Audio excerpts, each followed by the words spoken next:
Maintenant, on va aborder la gestion financière qui est le cœur et la raison d'être de tout business. Une bonne gestion financière va vous permettre de prospérer et de maîtriser votre gestion plus efficacement. Donc, pour commencer le règlement d'une vente, on clique sur la facture à régler. Et une fois qu'on a validé la facture, on clique sur paiement pour commencer le règlement. On choisit la catégorie de la recette qui est une vente.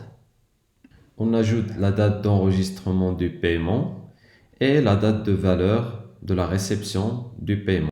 On ajoute une note sur la transaction. On va dire que c'est un avance de paiement de 50% et on va dire que cette transaction est reçue et encaissée en espèces. Et puis, on enregistre le montant de l'avance. Et comme vous pouvez voir sur la facture, le statut du paiement est changé en partiel. On vérifie aussi que la transaction a bien été enregistrée. Et de même, on va ajouter un deuxième paiement pour la finalisation de la commande.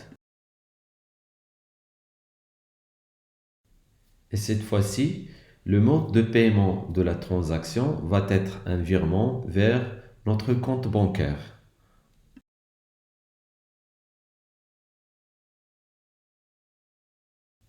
Et sur chaque transaction, vous pouvez toujours définir si le montant est déjà encaissé ou non et de dire que la TVA sera déductible de ce montant ou non. Et aussi, veuillez mentionner la date de l'opération de paiement et la date de valeur de la réception de paiement réel qui peuvent différer parfois. Donc, on confirme la somme restante du paiement. Et comme vous pouvez voir, on a enregistré deux transactions de paiement, à savoir deux encaissements de 3000 dirhams sur 6000 dirhams.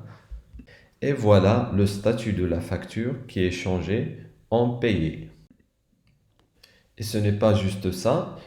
Si la commande de vente génère des frais, par exemple du transport, vous allez pouvoir payer une dépense en mentionnant le compte et la raison de la dépense.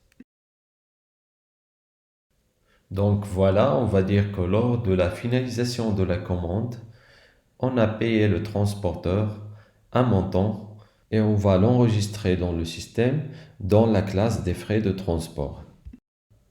Et on va dire qu'on va régler cette somme avec le transporteur en espèces.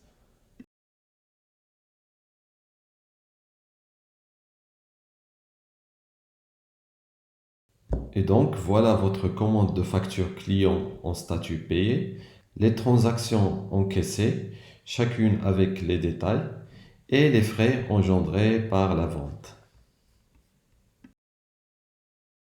Vous pouvez aussi retrouver toute la liste des transactions de règlement en allant sur Trésorerie puis Transactions. Et bien sûr, vous pouvez visualiser en détail toutes les transactions effectuées sur le système. Voilà, cette vidéo touche à sa fin. N'oubliez pas de nous laisser un message si vous avez des commentaires ou des questions et de vous abonner à la chaîne pour plus de fonctionnalités de Divin Stock.